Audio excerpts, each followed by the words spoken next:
Hello everyone, this is Shalini Mishra and welcome to our channel which is Junior Ranch Joint Family। और इस समय जैसे कि social media पर बहुत हद तक की बहुत बार ये चीज़ देखी जा रही है कि डाइवोर्स डाइवोर्स डाइवोर्स। तो ये बड़ा लंबा चौड़ा सा क्या कंटेंट है, कॉन्सेप्ट है, क्या है। तो एक विचारक के दृष्टिकोण से अगर देखा जाए, हम सभी अब कहीं ना कहीं अपने आप को विचारक मान सकते हैं, क्योंकि जाहिर सी बात है कि जो थॉट प्रोसेस है हमारे अंदर से आती है, हमारे मस्तिष्क में ही, हमारे दिमाग में ही ये सारी की सारी चीज़ें मौजूद हैं। उसी के आधार पे तो हम डिसीजन करते हैं। डिसीजन मेकिंग क्यों होती है आखिर? तो यहाँ पर मुद्दा ये है कि बहुत बार तलाक जैसी जो परिस्थितियाँ पैदा होती हैं, तलाक की जो स्थितियाँ पैदा होती हैं, ये कहा जाता है कि कहीं न कहीं इसके पीछे बहुत सारे रीज़न हैं, बहुत सारे कारण होते हैं। हम हैरान परेशान होकर के तलाक के लिए सोचते हैं, डाइवोर्स के लिए सोचते हैं। जब हम रिश्ते को चला नहीं पाते हैं, पति पत्नी का जो संबंध है उसको जब हम आगे नहीं ले जा पाते हैं, तो हम संबंध विच्छेद करने की सोचते हैं, संबंध तोड़ने की सोचते हैं, है ना? यही तो है। तो जैसा कि आपने थंबनेल में देख ही लिया होगा कि कुछ शब्दावली कुछ में भाव अलग होते हैं, वो पर्टिकुलरली किसी चीज़ को इंडिकेट करते हैं। जैसे आपने देखा कि भाई तलाक जैसे उर्दू शब्द है, तो वहाँ पर चूँकि हम देखते हैं कि जो शादी है वो एक कॉन्ट्रैक्ट के रूप में है ना? सामाजिक समझौता है, सोशल कॉन्ट्रैक्ट के रूप में है कि जब तक कॉन्ट्रैक्ट है तब तक ठीक है, अदरवाइज़ फिर आप तलाक ले लीजिए।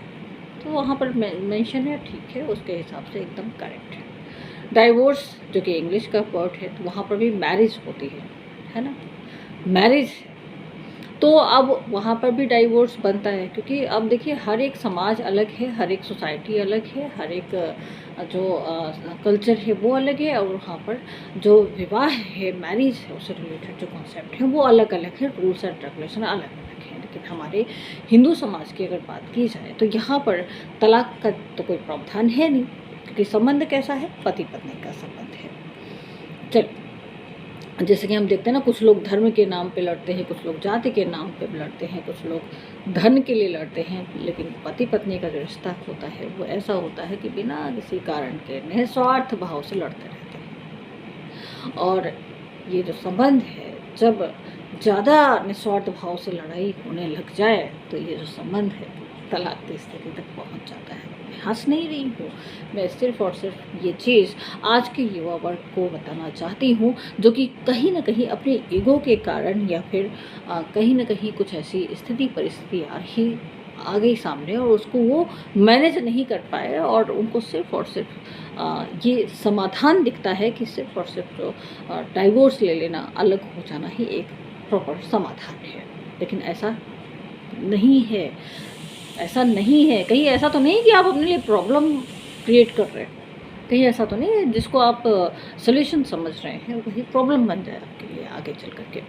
क्योंकि मेंटली, फिजिकली और फाइनेंशियली तीनों ही रूप से कहीं हमारी टूटने की स्थिति हो जाती है।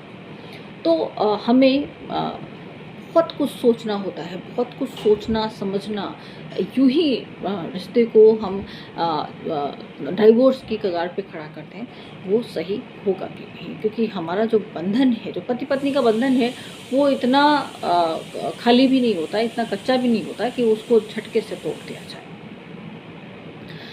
तो कुछ समय पहले तक जैसा कि हम देखते हैं कि जो ये डाइवोर्स तलाक शब्द है, इसका उच्चारण हमारे यहाँ होता ही नहीं था।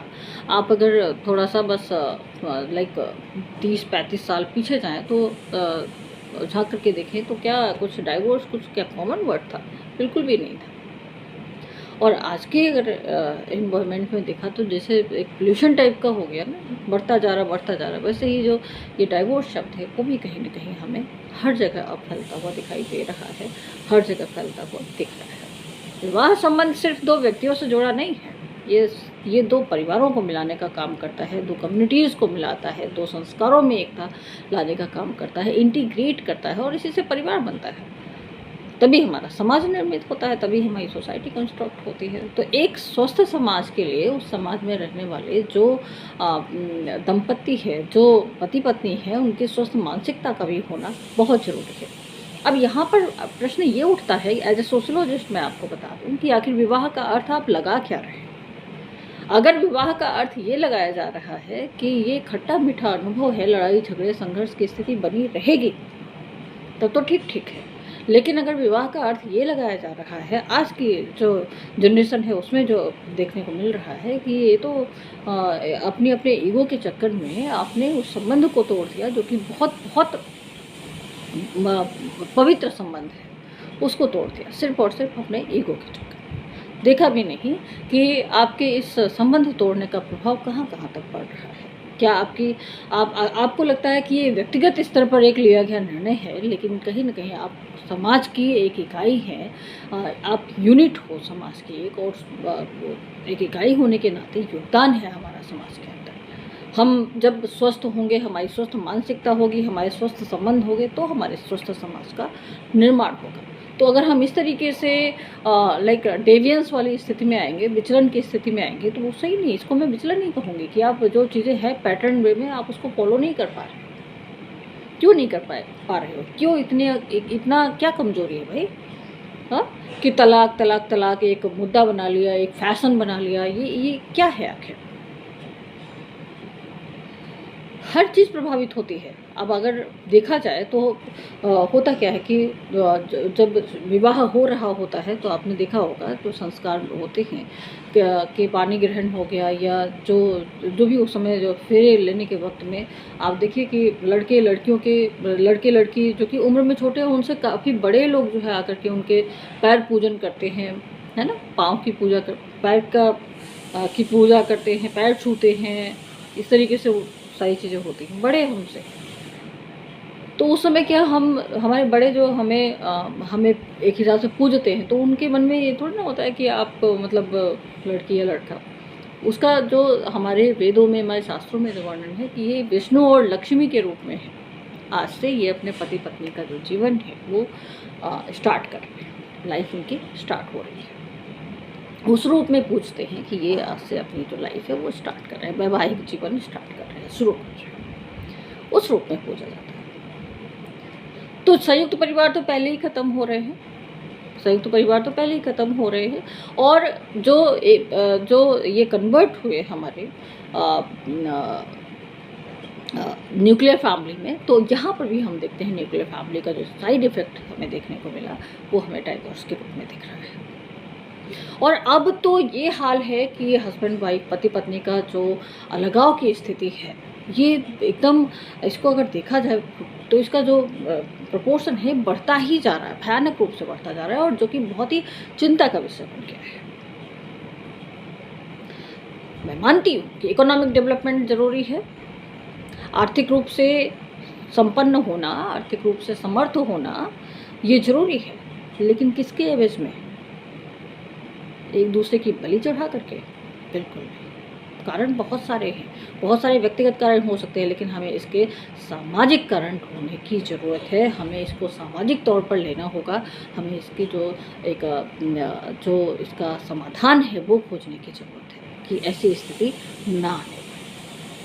और ये अगर हमें अपने समाज को आगे ले जाना है, आगे बढ़ाना है, अपने समाज को स्वस्थ करना है, अपनी आने वाली पीढ़ियों को स्वस्थ रखना है, तो ये जो दुर्बलता है हमारी, मानसिक दुर्बलता, इसको हमें दूर करना होगा। देखिए, कारण कोई भी हो सकते हैं। सेक्सुअल लेवल पे अगर आप कोई एक सही नहीं है, शारीरिक अक्षमता है, कोई किसी को रोग है, कोई किसी की बात नहीं सुन रहा है, ईगो प्रॉब्लम है, घमंडी हो गया है, या कोई भी, या एक्स्ट्रा मैरिटल अफेयर है, जीवन साथी से बहुत ज़्यादा अपेक्षा हो गई है, या कुछ पास्ट की ऐसी लाइफ के बारे में पता चल गया, या दोनों पक्षों में ऐसी आर्थिक जो है असमानता हो सकती है, या शारीरिक और मानसिक प्रताड़ना हो सकती है, ये डाउरी संबंधी जो प्रॉब्लम होती है वो हो सकती है, अपना ईगो पर अड़े होना हो सकता है, किसी का अनावश्यक इंटरफेरेंस हो सकता है, ससुराल की स्थितियाँ सही नहीं हो वो सकता है। तो ये सारी चीज़ें हो सकती हैं कारण, लेकिन उसका उपाय भी तो है। उसका उपाय सिर्फ और सिर्फ तलाक में ढूंढ लेना, सिर्फ और सिर्फ विवाह विच्छेद में ढूंढ लेना, ये भी सही नहीं है। तो हमें एक बार फिर से सजग होना होगा। हमें इस चीज़ को बहुत ही सिंसियरली लेने की ज़रूरत है कि ये वैसी ही समस्या के रूप में एकदम डेवलप होता जा रहा है हमारी आज की सोसाइटी में। जिस तरीके से हमें डाउरी सिस्टम देखने को मिल रहा था, जिस तरीके से हमें अन्य जो सामाजिक समस्याएं हैं वो देखने को मिल रही थी, उसी तरीके से ये भी डेवलप होता जा रहा है। तो उन सभी लोगों से, उन सभी यंग जनरेशन से मैं ज़रूर ये कहना चाहूँगी कि अगर कुछ आप ऐसा इस तरीके से डिसीजन मेकिंग करते हैं तो आप एक बार शांत होकर के ज़रूर सोचें इस बारे में कि क्या आपका क्या कंट्रीब्यूशन होने जा रहा है आपके आपको एक जिम्मेदार नागरिक के रूप में, है ना। एक समाज में आपका क्या कंट्रीब्यूशन होने जा रहा है। व्यक्तिगत स्तर पर बहुत सारी चीज़ें होती हैं, बहुत सारी चीज़ें होती हैं, लेकिन ये सब एक खट्टा मीठा संयोग होता है। इसे थोड़ा सा समय दे करके उन सब चीज़ों को सुधारा भी जा सकता है। ज़रूरी नहीं है कि आज आपको जो परिस्थिति जो लग रही है कि इससे निकलना बहुत ही मुश्किल है, अब इसका उपाय सिर्फ यही दिख रहा है। हो सकता है कि थोड़ा सा टाइम दें, थोड़ा सा स्पेस दें, चीज़ें सही हों। तो इन सब चीज़ों से बिल्कुल हमें अपने समाज को बचाना है, हमें अपने समाज को स्वस्थ करना है।